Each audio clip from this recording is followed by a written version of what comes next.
প্রশ্ন রমণীর ইয়া রাসূল গো,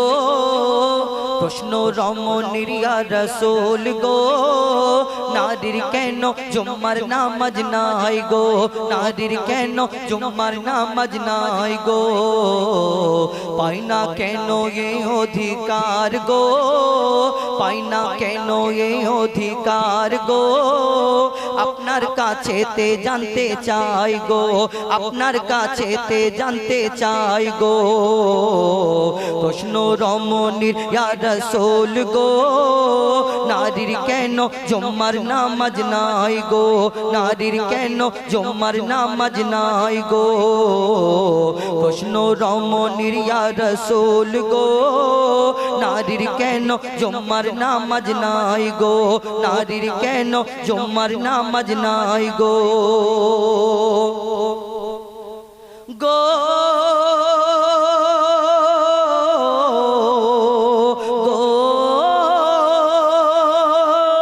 নবীজি বলে শোনো মামনি, এই আদেশ দিলেন স্বয়ং রব্বানি, জুম্মায় যাবে যখন তোমার স্বামী, যা চাইবে জুগিয়ে দিও গো তুমি গো, জুম্মায় যা সওয়াব হবে তার গো, জুম্মায় যা সওয়াব হবে তার গো, তুমি অর্ধেকের অংশীদার গো, তুমি অর্ধেকের অংশীদার গো। প্রশ্ন রমণীর ইয়া রাসূল গো, নারীর কেন জুম্মার নামাজ নাই গো। তার কবি ছন্দের মাধ্যমে লিখছেন যে নারীকে আল্লাহ এত মর্যাদা এত সম্মান দিয়ে ধরনীর বুকে পাঠালেন, কবি সেই সম্পর্কে লিখছে দেখুন, নারীর মর্যাদা আল্লাহ দিয়েছে, নবী বুঝিয়ে বলে রমণীকে, কি বলে, মা আর বাপ ছেলের কাছে বড় কে। আচ্ছা বলো, তোমার কাছে তোমার আব্বা বড় না মা বলো, হ্যাঁ কে বড়, দুটোই বড়, যে হোক তো একজনকে বড় বেশি ভালোবাসতে হবে। তোর আব্বারা নেই এখানে, কে কে বলছে একবার মুখটা দেখো, আব্বা গুলো সব খুব মার মারে, তোর মা মারে না, তাহলে তোর আব্বা খারাপ বলছি। আল্লাহ মাকে অনেক সম্মান অনেক মর্যাদা দিয়েছে, এমনি বললাম মা আর পাঁচ ছেলের কাছে বড় কে, নবীজি একবার বাপ তিনবার মা বলে গো, নারীর প্রতি আল্লাহর কি দান গো, নারীর প্রতি আল্লাহর কি দান গো, শোধ হয় না মায়ের দুধের ঋণ গো, শোধ হয় না মায়ের দুধের ঋণ গো, স্বামী রমণীর মাথার তাজ গো, কিন্তু মায়ের কদম তলে ছেলের জান্নাত গো, মায়ের কদম তলে ছেলের জান্নাত গো। প্রশ্ন রমণীর ইয়া রাসূল গো, নারীর কেন জুম্মার নামাজ নাই গো, নারীর কেন জুম্মার নামাজ নাই গো, নারীর কেন জুম্মার নামাজ নাই গো। শুনলেন আমার মা বোনেদের তরফ থেকে হাবিল কাবিল প্রশ্ন করে হাওয়া আদমকে, তোমরা মোদের বাপ মা তোমাদের মা বাপকে, হাবিল কাবিল প্রশ্ন করে হাওয়া আদমকে, তোমরা মোদের বাপ মা তোমাদের মা বাপকে, বলো গো মোদের বলো কি তাদের নাম ছিল, বলো গো মোদের বলো কি তাদের নাম ছিল, মোদের দাদা দাদি নানা নানি আছে কোথায়, প্রশ্ন শুনে আদম হাওয়া হলো অবাক গো, হাবিল কাবিলকে তারা কি দেবে জবাব গো, দুজনে আল্লাহ বলে সিজদাতে যায় চলে, দুজনে আল্লাহ বলে সিজদাতে যায় চলে, বলে মাসুম ছেলে মোদের কাছে একই জানতে চায়, হাবিল কাবিল প্রশ্ন করে হাওয়া আদমকে, তোমরা মোদের বাপ মা তোমাদের মা বাপকে, ওই বলছে আদম শোন তোরা শোন, মানব জাতির মাঝে সৃষ্টি আমি প্রথম, মোর পাজিরার ঘাড়ে খোদ খোদা হাওয়াকে গড়ে আর গন্ধম খেলাম দুনিয়ায় এলাম জান্নাত ছেড়ে মোদের কেউ জন্ম দেয়নি মোরা মায়েরই দুধ খাইনি মোদের কেউ জন্ম দেয়নি মোরা মায়েরই দুধ খাইনি পাইনি মোরা মা বাপের ভালোবাসা মোদের নেই বাপ মা মোরা এতিম দুজনা মা বাপ কি মোদের জানা হলো না দুজনে এতিম মিসকিন নেই মোদের মা বাপের দুজনে এতিম মিসকিন নেই মোদের মা বাপের তাই মানব জাতির পিতা মাতা মোরা দুজনা হাবিল কাবিল প্রশ্ন করে হাওয়া আদমকে তোমরা মোদের বাপ মা তোমাদের মা বাপকে আল্লাহ পাক রব্বুল আলামিন যখন আদম নবীকে বানালেন কি হয় কবি ছন্দের মাধ্যমে লিখছে দেখুন ওমর আল্লাহ যখন বলে গড়ব আদম ফারিস্তারা শুনে বাধা দিয়েছে তখন বলে ওগো আল্লাহ পাক তুমি গড়েছো জিনজাত উৎপাত করে তারা করে না ইবাদত কি হবে গড়ে আদম সে কি আর মোদের মতন কি হবে গড়ে আদম সে কি আর মোদের মতন কি জানি দেখতে কেমন তার রূপ চেহারা খোদা বলে আমি জানি তোমরা জানো না আদম সৃষ্টি করা আমার আসল বাসনা আমি যে গড়ব আদম সে মাখলুকে সর্বোত্তম আমি যে গড়ব আদম সে মাখলুকে সর্বোত্তম আমি নিজের সেরা সৃষ্টি দেখব আদম চেহারায় হাবিল কাবিল প্রশ্ন করে হাওয়া আদমকে তোমরা মোদের বাপ মা তোমাদের মা বাপকে তারপর কবি ছন্দের মাধ্যমে লিখছে দেখুন ওমর দিল আল্লাহ আওয়াজ শোনো শোনো সব আওয়াজ দেখো আমার গড়া সৃষ্টির সেরা মাখলুকের তাজ এ মোর সাধেরই আদম একে গড়েছি এমন সারা কায়নাতের জ্ঞান তার মাঝেতে গোপন আদমকে তোয়া করে নে তোরা সিজদা করে আদমকে তোয়া করে নে তোরা সিজদা করে এই সুযোগ দিলে ছেড়ে পাবি অভিশাপ আজাজিল বলে আমি সিজদা দেব না আজাজিল বলে আমি সিজদা দেব না আদমের থেকে আমি দামি খোদা কি জানে না সে শুনলো না খোদার কথা ঝুঁকলো না তার মাথা শুনলো না খোদার কথা ঝুঁকলো না তার মাথা সাথে সাথে আজাজিল শয়তান হয়ে যায় হাবিল কাবিল প্রশ্ন করে হাওয়া আদমকে তোমরা মোদের বাপ মা তোমাদের মা বাপকে হাবিল কাবিল প্রশ্ন করে হাওয়া আদমকে তোমরা মোদের বাপ মা তোমাদের মা বাপকে বলো গো মোদের বলো কি তাদের নাম ছিল বলো গো মোদের বলো কি তাদের নাম ছিল মোদের দাদা দাদি নানা নানি আছে কোথায় হাবিল কাবিল প্রশ্ন করে হাওয়া আদমকে তোমরা মোদের বাপ মা তোমাদের মা বাপকে হাবিল কাবিল প্রশ্ন করে হাওয়া আদমকে তোমরা মোদের বাপ মা তোমাদের মা বাপকে তোমার গজল শুনে একজন সন্তুষ্ট হয়ে 50 টাকা দিল সুরে বলতে চাচ্ছিলাম হলো না আর কি ভাষায় বললাম হাবিল কাবিল গজল শুনে দাদা যে আমার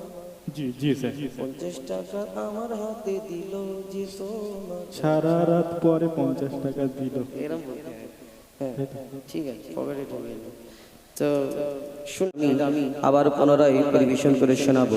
মহান আল্লাহ পাক রব্বুল আলামিন তার শানে এই দিন দুনিয়া কুল কায়নাত আসমান জমিন চন্দ্র সূর্য গ্রহ তারা সকল সৃষ্টির মালিক আমার আল্লাহ এই দুনিয়াতে তানার ইশারায় তানার হুকুমে তানার ইচ্ছাতে সবকিছু হয় এটা সবাইকে মানতে হবে এই দুনিয়াতে আমরা যত কিছু করি না কেন যা কিছু আবিষ্কার করি না কেন এই দুনিয়াতে তিনি যা সৃষ্টি করেছেন যা বানিয়েছেন এর জোড়া কোনোদিন কেউ